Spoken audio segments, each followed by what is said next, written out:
আপনি কি জানেন আপনি যে অন্তর্বাস পরে আছেন সেটা কোনো তুলা বা প্লাস্টিক ফাইবার থেকে না এসে এটি একটি কলা গাছের ভেতর থেকে আসে।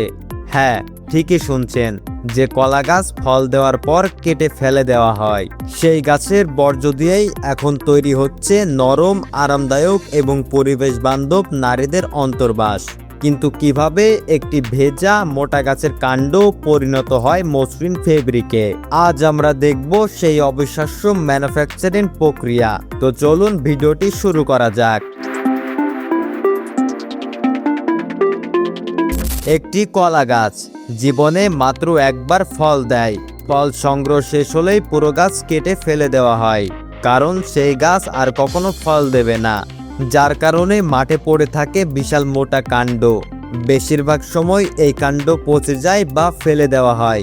এতে জমিতে দুর্গন্ধ এবং পরিবেশের ক্ষতি হয়। সারা বিশ্বে প্রতি বছর লাখ লাখ টন কলা গাছের কাণ্ড নষ্ট হয়। ভাবুন, যদি এইসব বর্জ্য কাজে লাগানো যায় তাহলে কত বড় পরিবর্তন সম্ভব। এখান থেকে শুরু হয় নতুন চিন্তা। বিজ্ঞানীরা দেখলেন কলা গাছের মোটা কাণ্ডের ভেতরে আছে শক্ত প্রাকৃতিক আঁশ। এই আঁশ অনেক টেকসই এবং লম্বা হয়। আগে গ্রামে কিছু মানুষ দড়ি বানাতে এই আঁশ ব্যবহার করত। এখন সেই ধারণাকে বড় শিল্পে রূপ দেওয়া হয়েছে।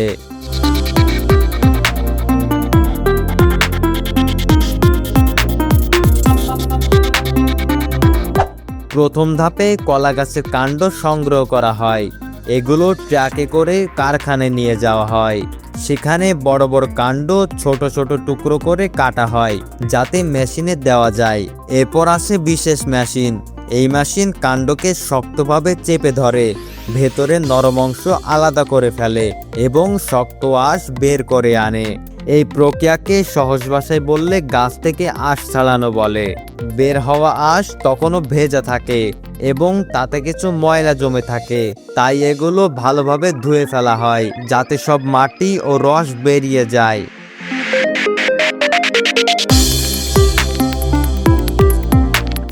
ধোয়ার পর আঁশগুলো বড় ড্রায়ার মেশিনে শুকানো হয়। শুকানোর পর এগুলো হালকা, শক্ত এবং প্রক্রিয়ার জন্য প্রস্তুত হয়ে যায়। এবার এই শুকনো আঁশ পাঠানো হয় সুতা তৈরির অংশে।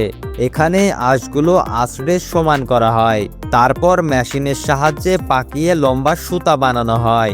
এই সুতাই পরে কাপড় বোনার কাজে লাগে।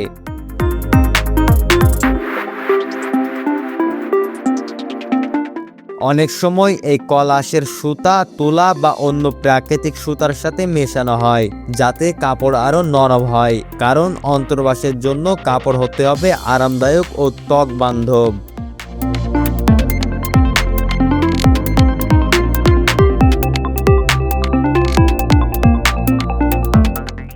এরপর সুতা যায় বুনন মেশিনে।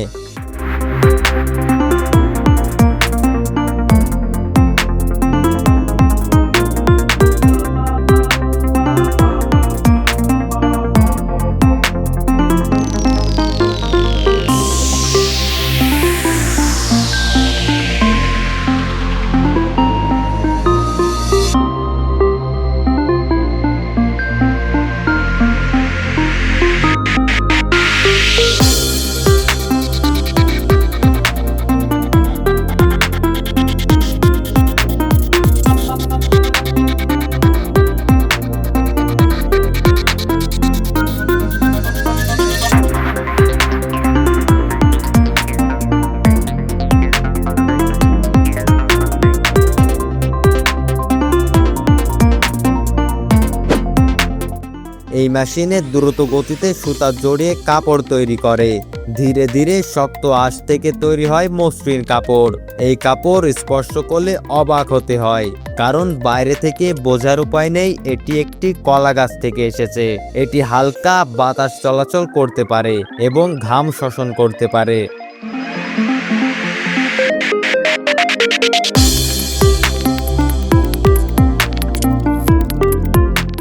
এরপর শুরু হয় পোশাক তৈরির ধাপ। কাপড় কেটে নির্দিষ্ট মাপ নেওয়া হয়, তারপর সেলাই করা হয়। শেষে ফিনিশিং দিয়ে তৈরি হয় নারীদের অন্তর্বাস। এই অন্তর্বাসের বড় সুবিধা হলো এতে প্লাস্টিক নেই।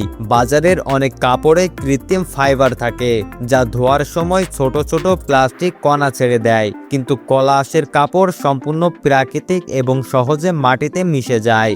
শুধু পরিবেশের জন্যই নয়, কৃষকদের জন্য এটি লাভজনক। আগে যে গাছ কেটে ফেলে দিতে হতো, এখন সেটি বিক্রি করে তারা অতিরিক্ত আয় করতে পারে। ফ্যাশন ইন্ডাস্ট্রি পৃথিবীর অন্যতম দূষণকারী শিল্প হিসেবে পরিচিত। প্রচুর পানি, রাসায়নিক এবং জ্বালানি লাগে, কিন্তু কৃষি বর্জ্য ব্যবহার করলে নতুন করে জমি বা গাছের প্রয়োজন হয় না। এভাবেই একটি সাধারণ কলা গাছের কাণ্ড এখন হয়ে উঠেছে টেকসই ফ্যাশনের অংশ। আগে যা ছিল আবর্জনা, এখন সেটাই মূল্যবান সম্পদ। প্রযুক্তি আমাদের শেখাচ্ছে বর্জ্য বলে কিছুই নেই, যদি আমরা সঠিকভাবে ব্যবহার করতে জানি। হয়তো ভবিষ্যতে আরও অনেক কৃষি বর্জ্য থেকে তৈরি হবে পোশাক, জুতা এবং আরও অনেক পণ্য। তাহলে পরের বার যখন আপনি কলা খাবেন, মনে রাখবেন এই গাছ শুধু ফল দেয় না, ভবিষ্যতের পোশাকও দিতে পারে।